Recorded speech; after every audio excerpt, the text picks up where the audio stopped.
Hello friends, आज मैं आपको इस वीडियो के ज़रिए एक इम्पोर्टेंट सीक्रेट से पर्दा उठाऊंगा।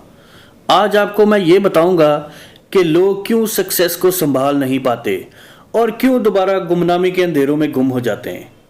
तो आप ये जान लें कि दुनिया में 3 तरह के लोग हैं। नंबर 1, जो सक्सेस अचीव करना चाहते हैं मगर कर नहीं पाते। नंबर 2, जो सक्सेस अचीव कर लेते हैं मगर हैंडल नहीं कर पाते। और नंबर 3, वो लोग जो सक्सेस को अचीव भी करते हैं, उसको मेंटेन भी करते हैं और ये भी जानते हैं कि सक्सेस को हैंडल कैसे करना है।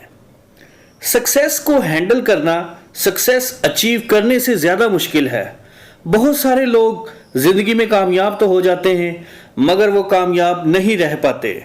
वो ये नहीं जानते कि सक्सेस को हैंडल कैसे किया जाए। आपकी सक्सेस आपके टैलेंट या आपके स्किल्स की वजह से है।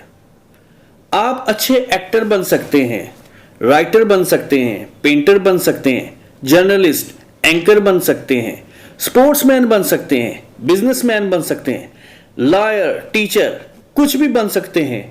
आपका टैलेंट और आपकी स्किल्स आपको सक्सेस दे सकती हैं, मगर आपकी सक्सेस को जिंदा रखने के लिए जिस ऑक्सीजन की जरूरत है वो है आपका करैक्टर। आपकी स्किल्स, आपका टैलेंट आपको सक्सेस दे सकता है मगर करैक्टर आपको सक्सेसफुल बना देता है। करैक्टर को हम कभी डिस्कवर नहीं करते बल्कि करैक्टर को बिल्ड किया जाता है। ये करैक्टर बिल्डिंग बचपन से लेके जिंदगी के इख्तिताम तक चलती रहती है।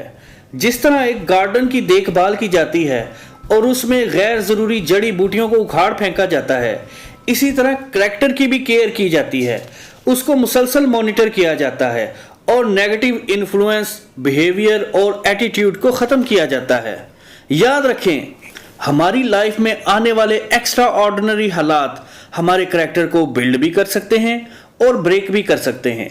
जिस तरह हीरा तराश के बगैर और स्टील गैर मामूली हीट के बगैर नहीं बन सकता, इसी तरह हमारा करैक्टर सख्त हालात और आजमाइशों की गैर मौजूदगी में नहीं बन सकता। अगर हम अपनी कामयाबियों के तसलसल को जारी रखना चाहते हैं तो टैलेंट और स्किल्स में इंप्रूवमेंट के साथ साथ हमें करैक्टर बिल्डिंग पर भी फोकस करना होगा, क्योंकि करैक्टर ही वो बेस है जिस पे हम अपनी कामयाबियों के टाइटैनिक को खड़ा करते हैं। करैक्टर की इस बेस में अगर सुराख हो जाए तो हमारी अचीवमेंट का ये टाइटैनिक डूब भी सकता है।